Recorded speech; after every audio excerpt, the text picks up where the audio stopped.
Ito na yung aking mga bawang. Tinanim ko na sila. So, ayan. Tuwang-tuwang aking amo kasi may bawang na daw siya. So, ayan. O, diba?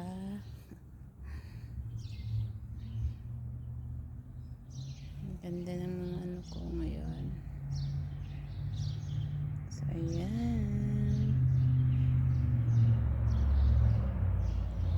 Tapos namulaklak ng aking aloe vera. Ayan ang bulaklak ng aloe vera.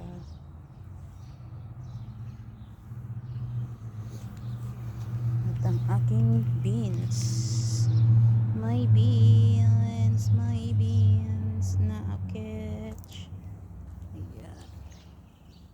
May beans na ako. Diba? Nakakatuwa.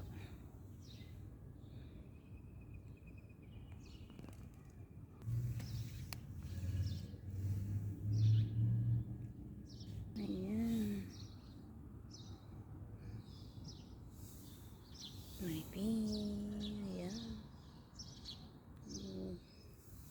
Ito ang aking taniman. Dito ang ginagawa kong libangan. Wala na ako ginagawa. Minsan lang ako mag-ano sa garden ko. So, ayan. Tapos, may mga bulaklak ng aking mga aloe vera. Ang ganda ng bulaklak ng aloe vera. Diba?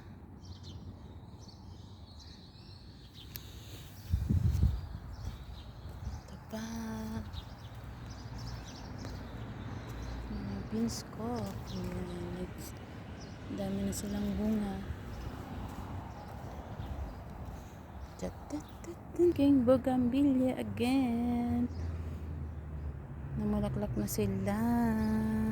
Ayan.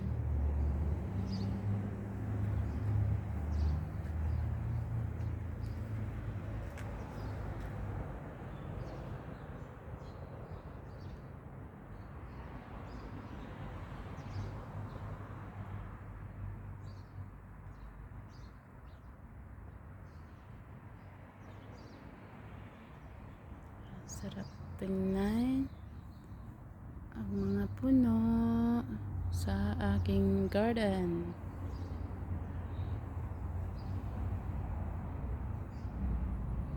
So ito, my garden.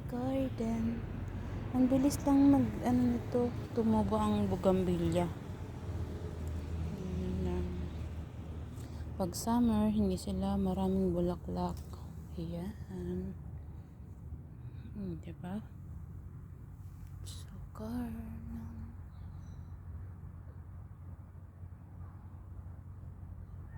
So, ang ganda niya. Diba? Sa pagtingnan ang mga bulaklak.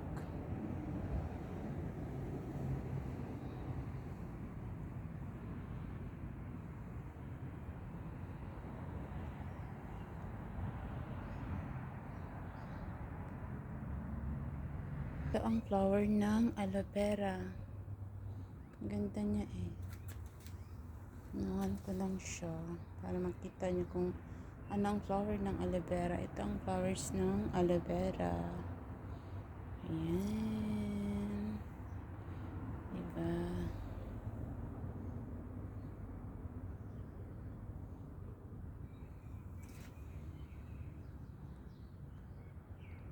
Ito naman ang aking watermelon.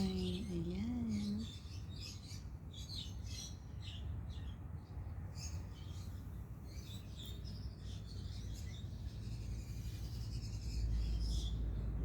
Ayan. Ito ang aking mga watermelon. Sisimula na sila mamunga. Ayan.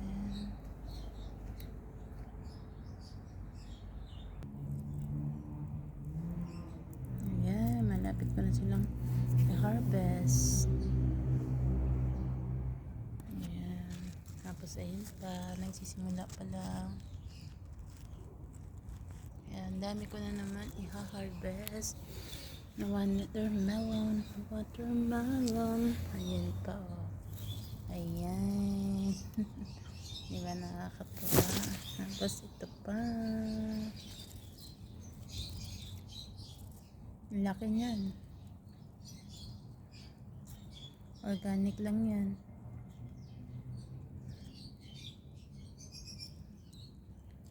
So, yun lang po. Thank you for watching. Please like, comment, and share po. Maraming salamat po. Ayan. Ito pa pala. Hindi ko pa na ano. Ito ang talong. Ang eggplant. Lalaki na sila. Ayan.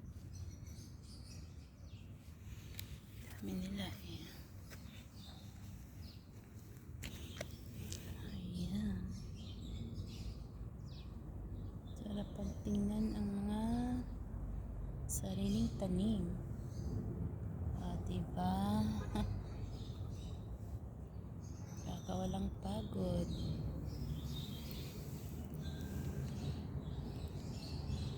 Ayan.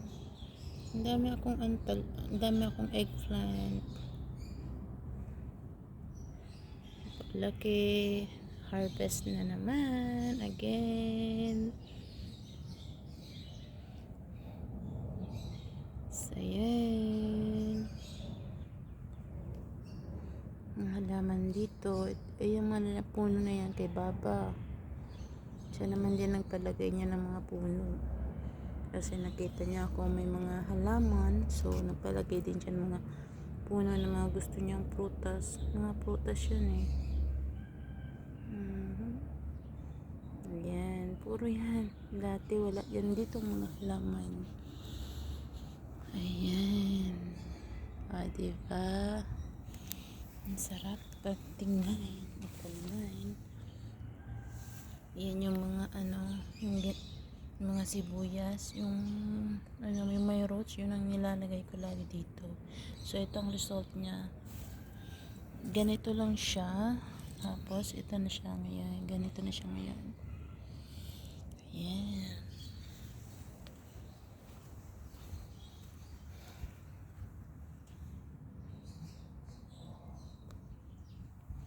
Laki na si tomato. So malapit na din siya bunga. Ito, ganyan din. Ganyan din siya. Ayan. Ayan. Ang ating mga sibuyas. Ayan na siya. Diba? Sarap pagtingnan ang paligid. Puro mga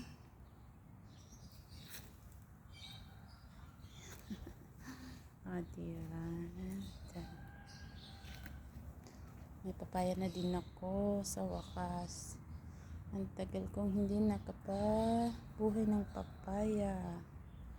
Kasi paborito ng baba ko ang papaya.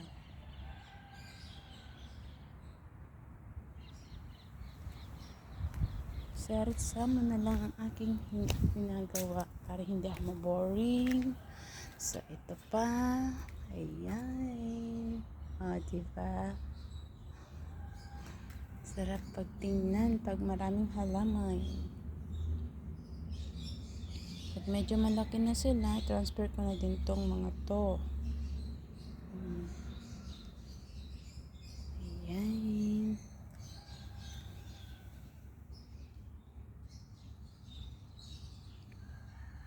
Namamulaklak na siya. So, malapit na din siyang mamunga. Ito din. Tomato. Ito may mga bawang ko na naman ulit. Naglagay ako ulit ng sibling. Para itanim ko ulit. Ayan. Diba? Meron pa ako. Ayan. Malaki naman sila ulit. So, ito transfer ko naman din sila. So, ayan. Nasa room ko lang yan. Nasa bintana ko. Ito ang room ko. Ayan. Tapos yun, may garden pa ako doon. Nagdagdag pa ako ng garden. Ayan. Diba? Puro tanim ko lang yan lahat.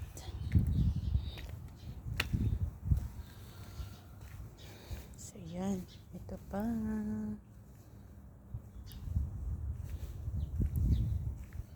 Ang aking malunggay. Ang dami na naman.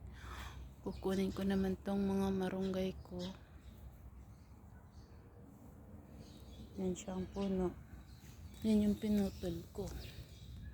Kasi yung pagdating ko dito, walang kadahon-dahon to. So, ginawa ko, pinutulan ko. So, ayan.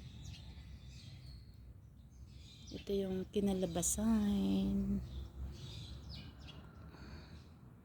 Ilang beses ko na din tong pinutulan. So, ayan. Padami ng padami siya.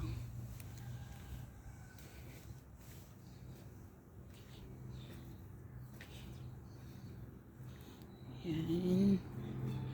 Ito naman, parang, ang ano din to, ito, parang tamarin din siya, pero ibang ano siya, tamarin. Sa Indonesia tong ano na to eh. Kasi iba sa atin ang ano, ang tamarin. Sabi ng amo ko, tamarin din to. So, ayan.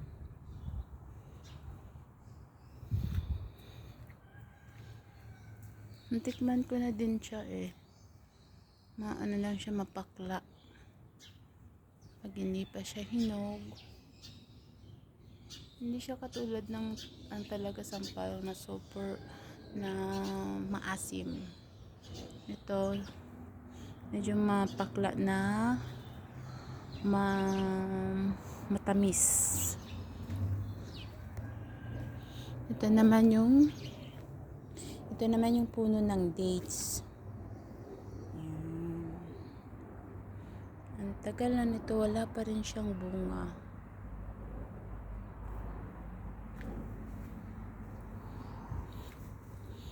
Tutuwa lang ang amo kong anak ng amo ko kasi dami daw kasi akong halaman na nilalagay. Eh na choice, ito lang naman ang libangan ko. O diba? Ito din, itong marunggay na to, dati wala din tong kadahon-dahon. Pinagtiyagaan ko din to. So ngayon ang dami ng mga dahon. So ayan, ginagawa ng amo kong tea. So tuwa siya kasi marami daw. So ayan, dami niyang stock. Sabi ko, kunin kuha pa ako uli. So ayan, tutuwa siya kasi marami na siya daw stock ng marunggay. Mag-iisang isang box.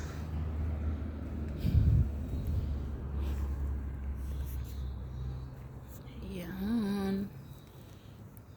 Ayan ang kapalibutan na lahat yan, puro garden ko. Ayan, lahat yan.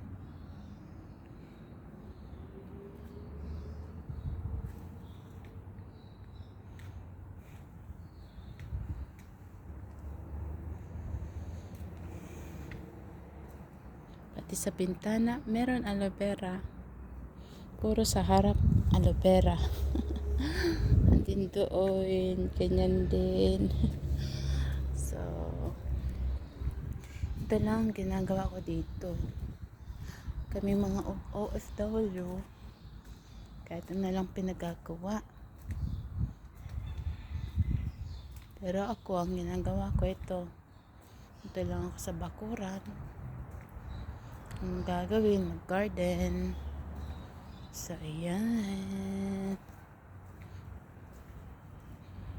Diba? Ang sarap ng yan. Bukas maglinis naman ako ulit.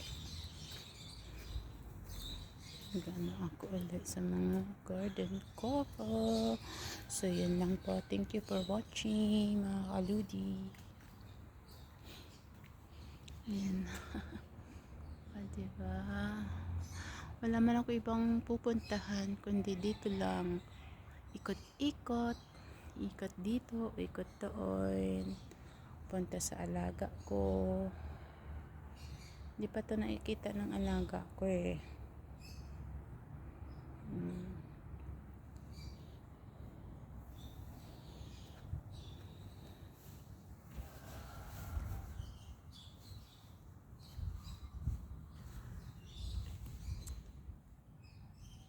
So, yan lang po. Thank you for watching, mga kaludi. Bye-bye.